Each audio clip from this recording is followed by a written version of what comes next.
Hey guys, Tbull here. Today we're going to be talking about how to prevent throws, at least what can we do to our best of our abilities to help prevent them. Nelson on the screen there. I'd run Cunningham on the British Battleship if you don't have that Nelson character. We got a game in the hood, Sea of Fortune, domination mode game. What are we talking about preventing throws? A throw is a game where you and your teammates set up a game where, on paper, if you look at it from a given situation, looks like you should win the game. Um, the only way you can lose it really is if your team is doing kind of the opposite of what someone who understands the strategy and who's pursuing the win would do in that case. But what you got to understand is there's a lot of players that really don't care about winning. I divide the player base up into three groups really. The first group is that group where, all they're really trying to do is sail around, shoot things. That's all it takes for them to get maximum amount of enjoyment out of the game. And they have every right to be playing the game. They have just as much right to be in a given game as you and anyone else. So you got to keep that in mind.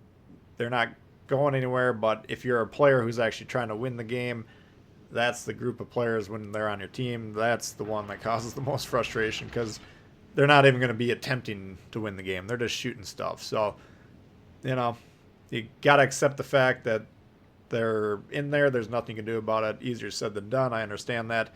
Second group of players that are trying to win the game, but they just don't have the experience or they don't understand the strategy or whatever. So let's take a game like 3-cap domination mode like we got here. What's the underlying strategy? You got to capture a flank and you got to capture the middle. Then you got to control those two caps for the majority of the game. That should be the underlying strategy. If your team pursues that strategy relatively in unison, then you should win the game the majority of the time. But a lot of players just don't have the experience to understand that that's what it takes to win. So those are the two most common groups. I'd say together they probably comprise the majority of players. Then the third group of players are the players that want to win the game. They're trying to win the game, and they got enough experience to have sound strategy.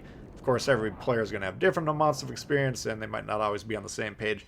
But in general, in my experience, when you get players on both teams that are comprised of, in the majority, the third group of the players, that's when the game is really fun to play. So anyway, we'll talk about that. But if you're in the third group of players, kind of the theme of this video is you got to understand that you got to do stuff that you're not going to want to do when you're in that group. So we'll talk about that more as the match goes on. Cheshire here, I'm not sure what his initial plan was. He kind of got stuck over here. Maybe he wasn't expecting a battleship or whatever, but he should have just turned off, kept the engine going full speed. He's just kind of waiting to get whittled down a little bit. Now he's decided, okay, I got to get out of here. I'm going to have to risk taking a turn like this. I got to take a turn sooner or later. Might as well do it now. I understand the thinking, but he gone. Pretty easy shot there. So, again, it happens to everyone. Sometimes you find yourself in a position that's completely untenable. Usually you just got to say to yourself, okay, well, I got to get out of here. I'm just going to have to go ahead and try and disengage. And the earlier do it, the more HP you got to work with at that point in time.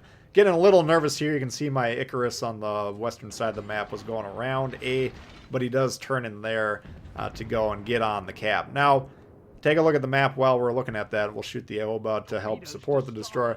But they're capturing B, they're capturing the middle, and then C is kind of uncontested. We don't have any guys over there. So keep an eye on the blue team over there. We got a little bit of damage on the Aoba there. And then the Gady pushing in here now. Icarus he shot at the Aoba, that shot, so that was a misplay. But left-hand side of the screen, shot coming at the Gady. We're about to reload. We got the Icarus shooting him now.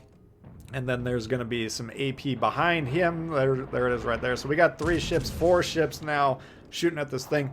This is what you want to see, especially as a destroyer player. When you're that Icarus and you're not seeing any shots coming in, especially when you got a bunch of ships by you, that's when you're yelling at the TV saying, come on, let's go here. But when you got all these guys shooting at your ships, those are the fights you're going to win. And he does a great job dodging there. Slides through those torps. That was kind of the Gady's main plan. He wasn't really doing a very good job of shooting back. But easy, and we go ahead and clear the flank. Icarus is on the cap. He's going to look like he's going to sail through it, in which case we're that's basically conceding the game, so I was starting to get really kind of ticked off here for a couple seconds. But he does slam on the brakes. He does capture the base. And now, what's going on? Why is that destroyer coming here? Why is that guy right behind him in a straight line? Why is everyone on my team coming over here? Guys, we control the western side of the map. You can see the destroyers in the process of capturing their base, and there's no red ships over there preventing that. How do we win the game? We control the center and the flank. Well, we're working on the flank, and everyone's sailing away from the center. They're putting these giant islands between them and the center of the map. Well, that's a losing strategy. That's a throw. We're up on ships. We're up on score. We're now tied on score because they got map control. They got cap control. And everyone's moving into a position where they can't project power into the center. Losing strategy. So I don't want to push into 5 or 6 ships over here by myself. But I'm not conceding the game just because everyone else is coming over here. So this is kind of one example of what I'm talking about. I'm even thinking about pushing into B and capturing the base. Now, I'm keeping an eye on the map and looking at those destroyers coming through the gap. I want to be kind of right where I am here. That way I can shoot these ships that might be trying to protect B. I want the destroyers to capture the base. But if they're not going over there, which until right about now, I'm not convinced that they're going to do that, it's up to me. Do I want to capture the base? No. Definitely not in a battleship, but I'm not throwing the game. CNOP, what are we going to do here? We got the Atlanta. The Atlanta's the preferred target. CNOP's angled. He's at about 45-degree angle or better, so we're not going to really do much damage. But in my mind, when I'm making this turn, is, okay, it's going to take me a while to make the turn and get the guns on the Atlanta anyway, so shoot. And I got 3 ricochets there, so we got no damage. But that's the thinking. You know, rather than just hold the shot, and you can see my guns are just now getting in a position where they're ready to fire, might as well go ahead and take that shot.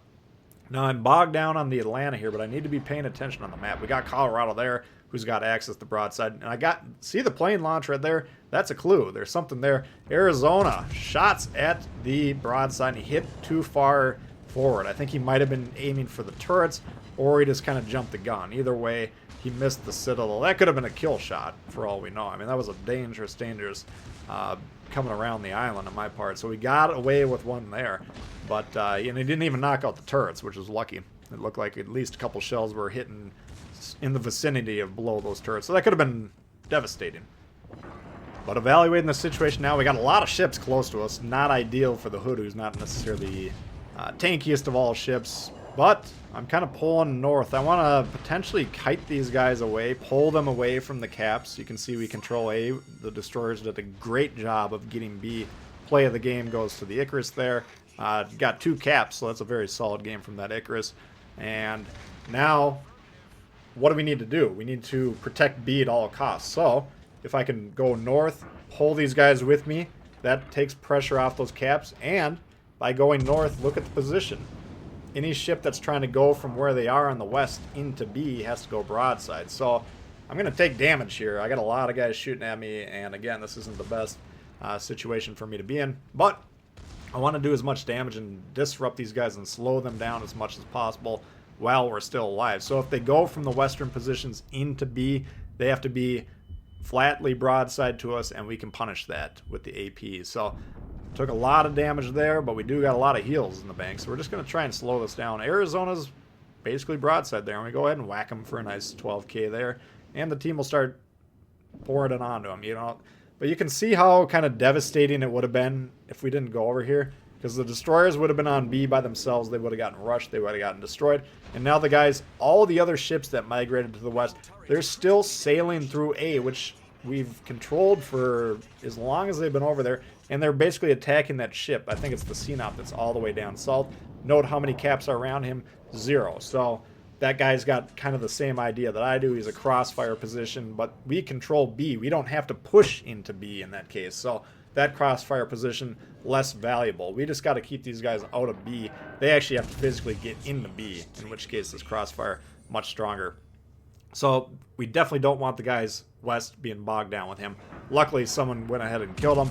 That should free up their imaginations to come up with a new plan, and then they'll kind of figure out, okay, the ships that are still alive, they're to the west, we're going to go there, and then they'll just by default become relevant once again. They'll actually get around those big islands, and then they'll be in a position to help secure B. So May not look like, you know, we did anything too incredible here, but I think the play that we were trying to make was to facilitate attacking B, and then once we confirmed our destroyers were actually going to do the dirty work of getting on the cap, then we got into a position to free up the pressure and to support them by putting pressure on anyone who wanted to get into B physically. So that was the idea there, but that's kind of getting back to the theme of the video. I don't want to push into 6 ships by myself. That's not something comfortable. I'm assuming I'm going to die when I make that play, but I don't concede games very often. You know, if my team's just out of control, not trying, then maybe I'll fall into more of a, okay, we'll use these teammates as meat shields and just try and get a little bit of damage. But I don't like that mentality. It's a stat patterns mentality. It's not designed to win. If we would have adopted that mentality in this game, we would have lost that game. So I think you're going to squeeze out more wins by continually pursuing that objective. But other examples, let's say, you know, a lot of times you'll see battleships that are like defending a home cap, or they need to push into a cap, but they're aware there's a destroyer in the area, and they're thinking, baseline thinking, we can't push into destroyers as battleships, that's a no-no, and they don't take the thinking beyond that. They don't say to themselves, what needs to be done to win? Well, sometimes pushing into a destroyer where you don't know where he is, that's the only play you got to make to give yourself a chance to win. So, you know, when a destroyer pushes a battleship off the cap and then captures the base because the battleship is afraid of getting torpedoed, that's conceding the game. That's poor play. Either the player doesn't understand that they can't do that, or they don't care about winning. But they're in that first 2 sets of groups. Whereas if that battleship is in the third group of players, the ones that are trying to win and understand how to do it, they'll say, well, it's going to be a very risky situation, probably going to die, but I got to make this play. You know, there's going to be examples. It doesn't matter what class you're playing, doesn't matter. You know, it's always just evaluating the situation. What needs to be done? Is anyone else going to do it? Usually not, because most of the players, whether they don't care to learn or they're still in the process of learning, most of the players don't really know what they need to be doing in the situation. So if you say to yourself, well, I'm going to let my teammates make this play, usually that's a problem. Like, for instance, going back to defend a cap and capturing the base mode. Another good example.